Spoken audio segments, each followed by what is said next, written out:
G'day and welcome to 4550 RPM, remembering past musos born in the 40s and the 50s.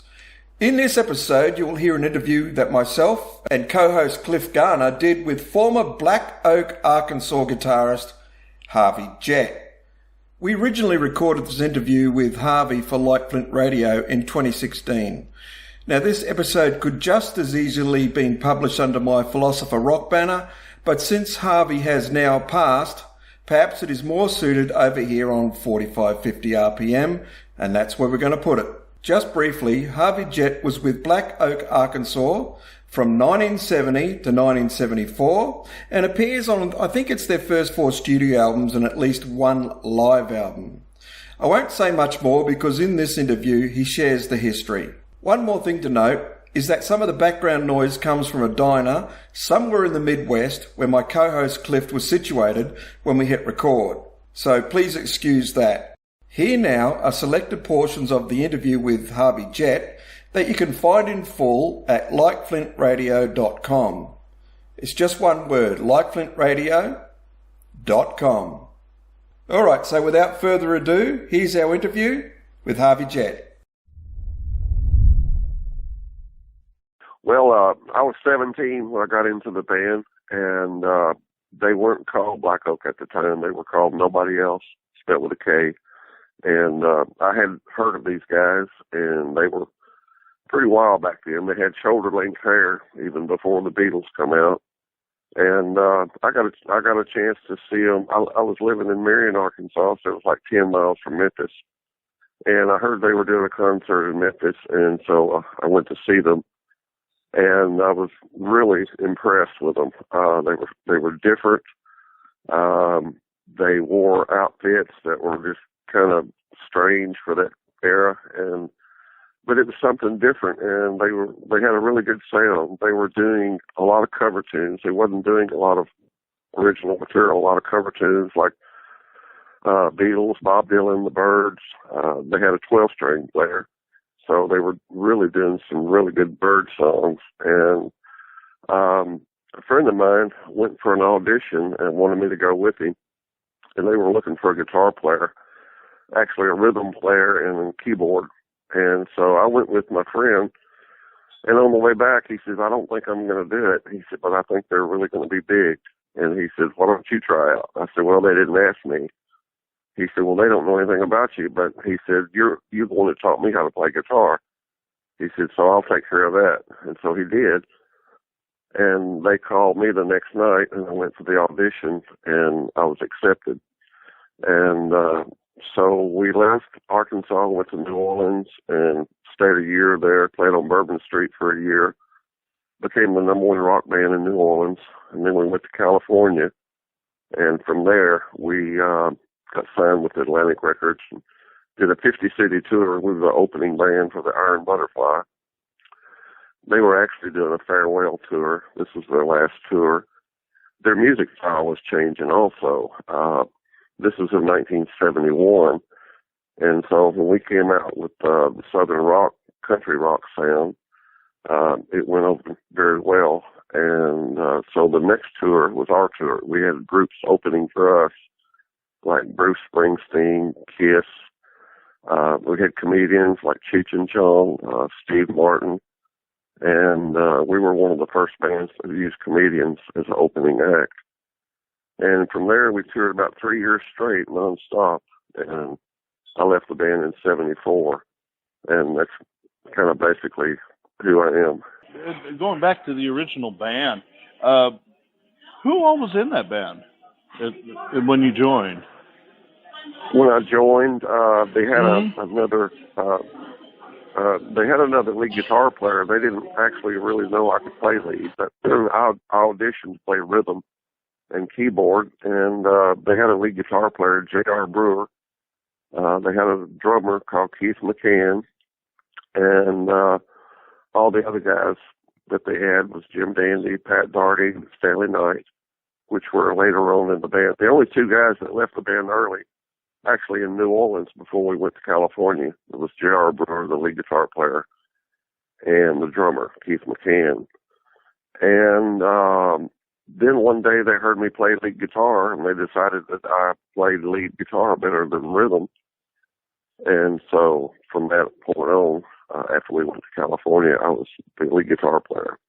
Well, I remember when we saw you play lead guitar that first time I caught Black Oak. You just blew us all away. And we had three gold albums with Atlantic. Had 3 gold albums before we ever got a hit, a radio hit, because our sound was not commercial, you might say. Right. But Jim Dandy's voice is really different. Yeah, a lot of people compared him to Captain Beefheart, that sort of thing. He was a great stage rock and roll stage performer and singer.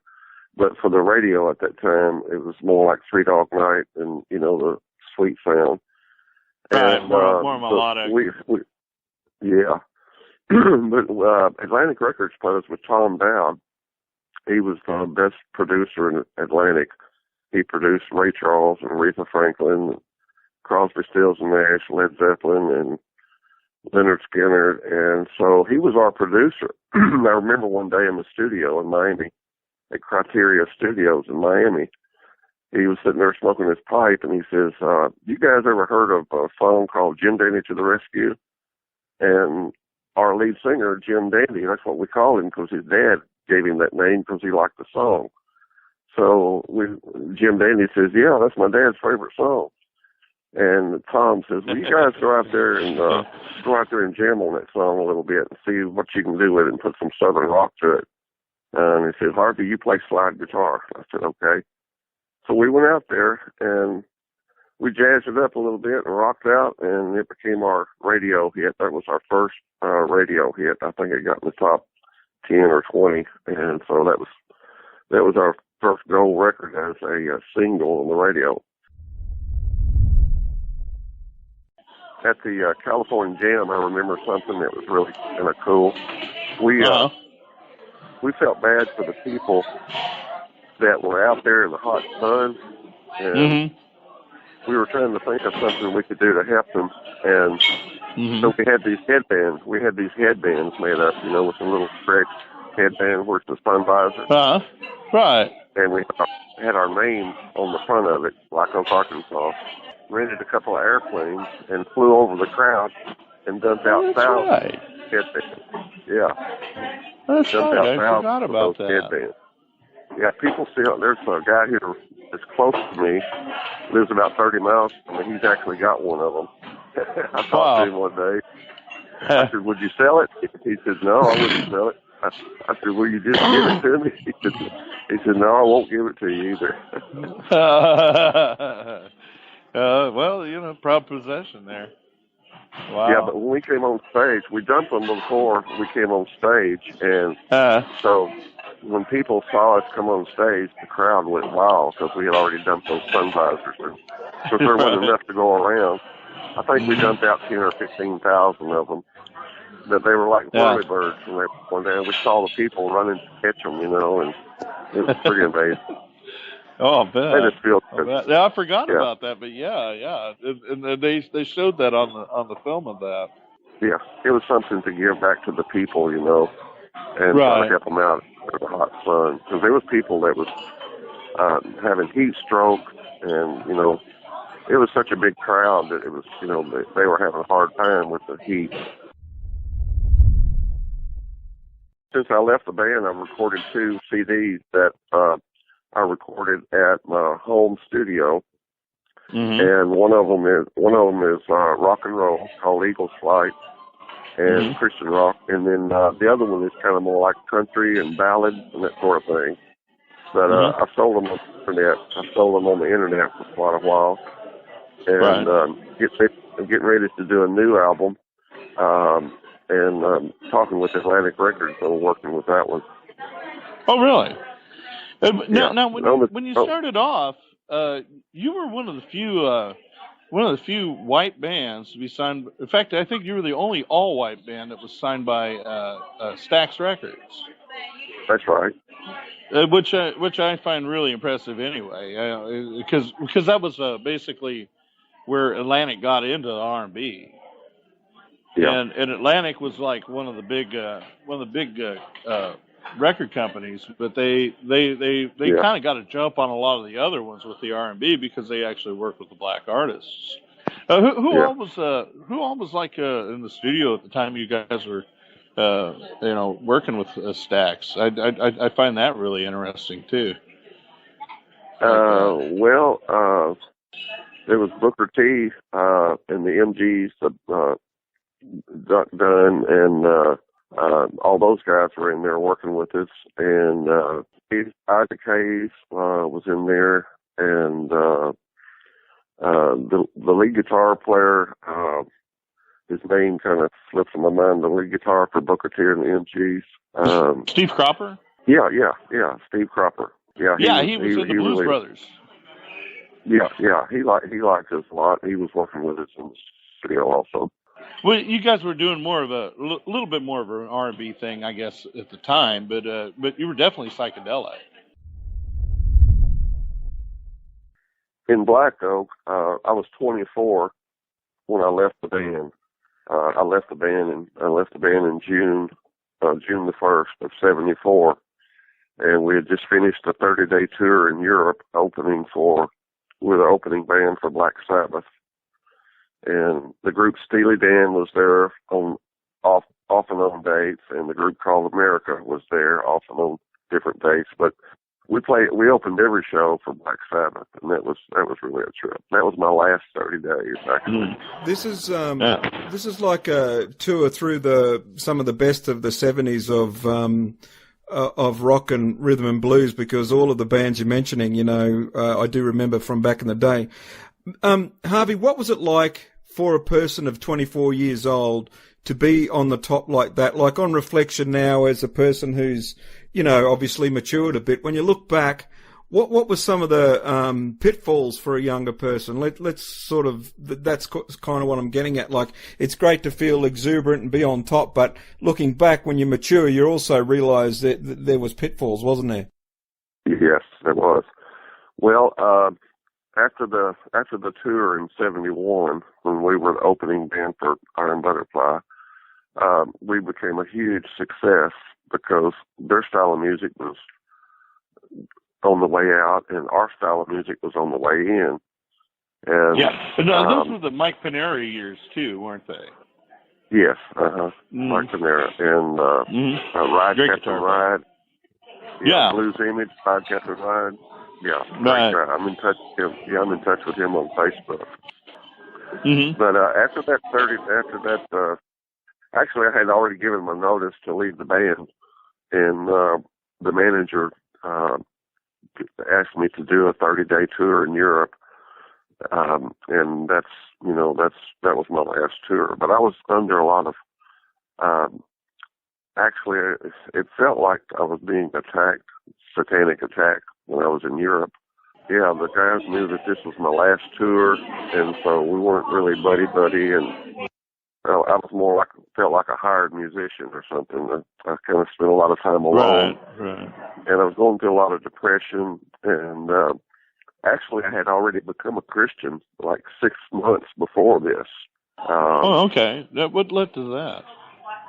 Yeah, and I was going through a lot of, we were rich and famous and a lot of drugs and alcohol, but I was empty. I just felt like there was something more to life.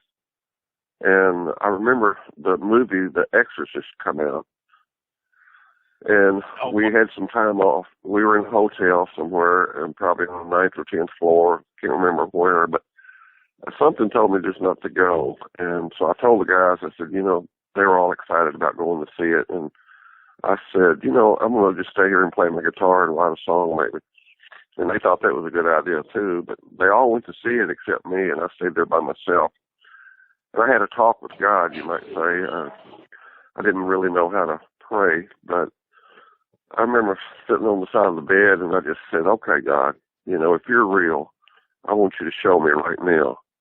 And if you will show me that you're real, I'll leave this band, or I'll do anything, or I'll give you my life and go wherever you tell me to go.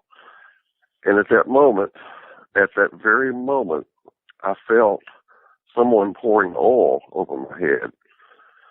and it was real because I know what I felt. I know what I just asked for, and I felt it run down. I felt it run down my head and run down my shoulders, run down my chest, and all the way out to my feet. And I felt peace like I felt peace like I'd never felt before. It was amazing. Yeah. And I'll never forget what I said.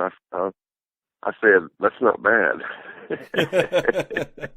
I mean, yeah, I was sitting there. I was in shock. I was in shock because I knew what I just felt, and I felt total peace. I felt peace like I'd never felt before. And a few days after that, at one of our concerts, this young lady made it backstage.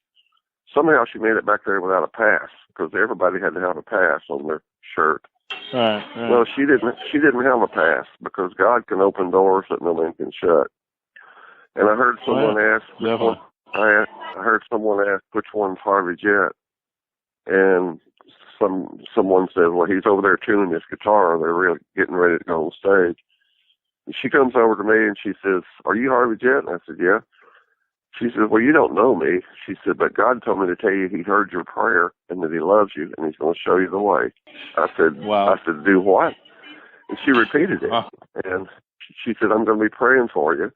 And she said, "All I know is God told me to come and tell you that He heard your prayer."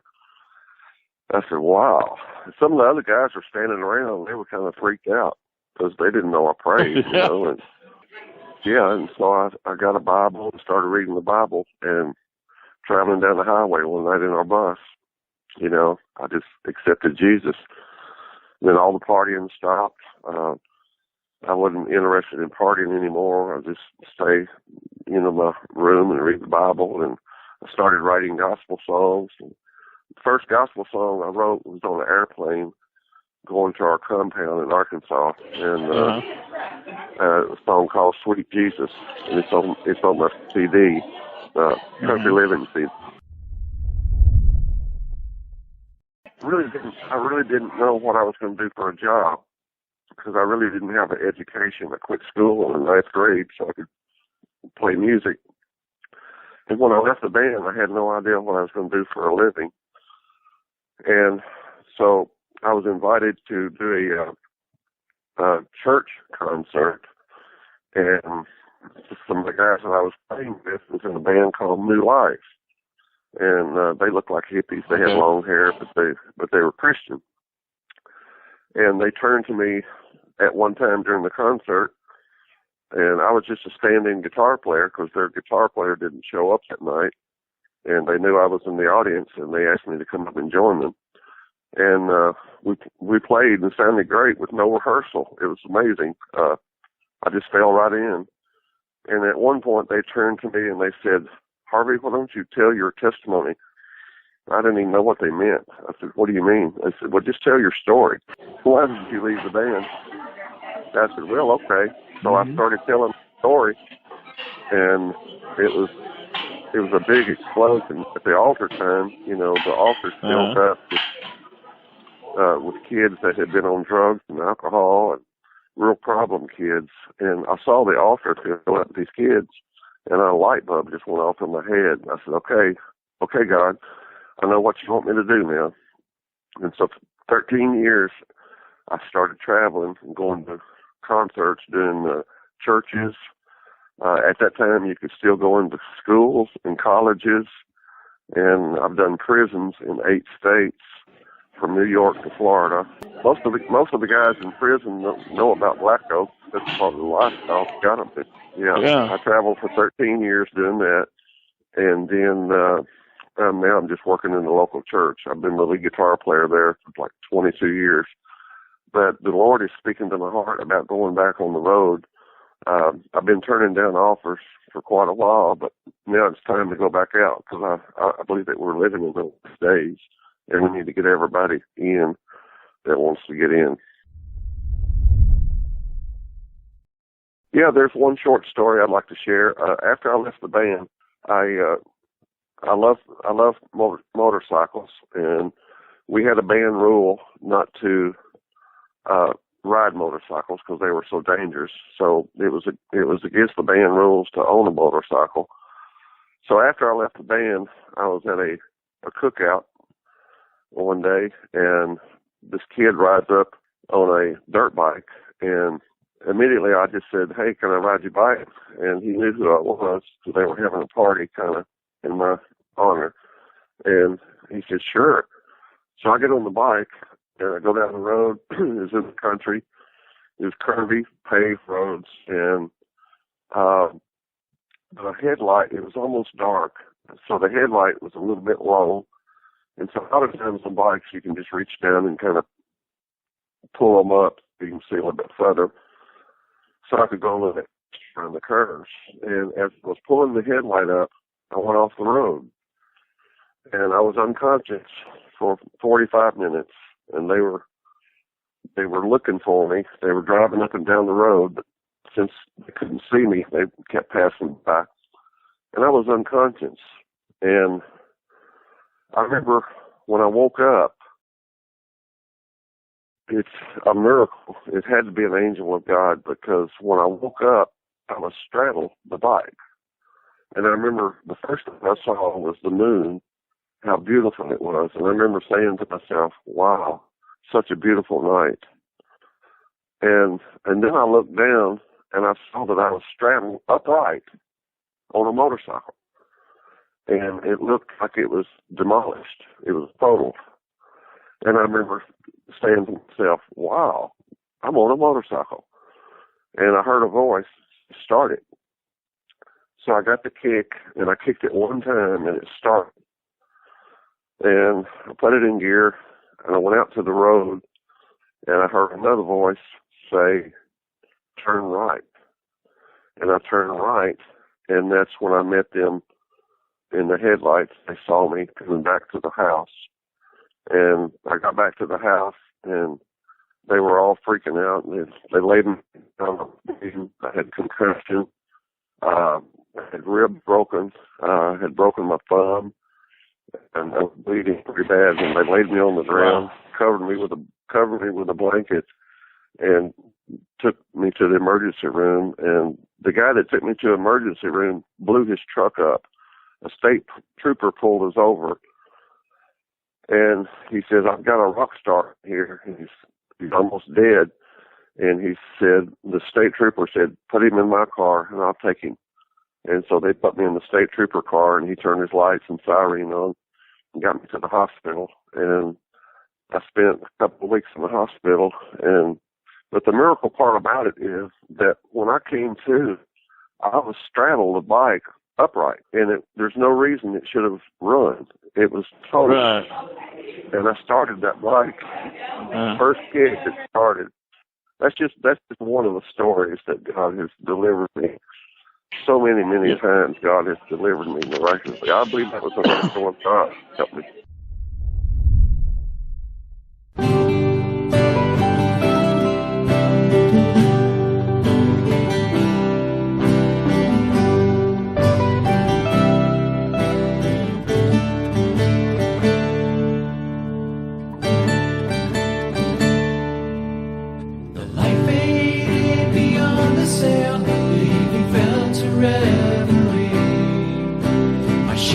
Lost at sea when an island came into view. When I look back at yesterday, the peoples that I see seem so alien to me, and the places I never knew.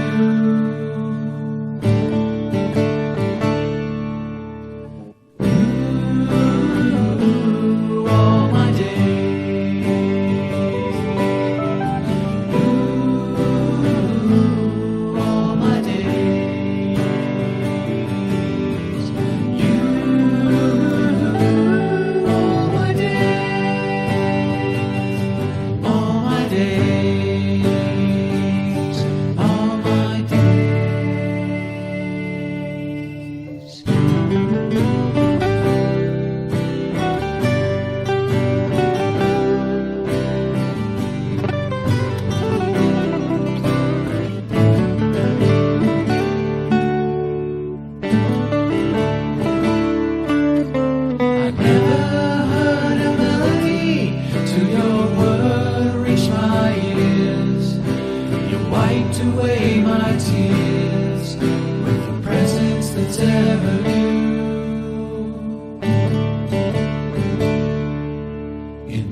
you there in a vision that's only you.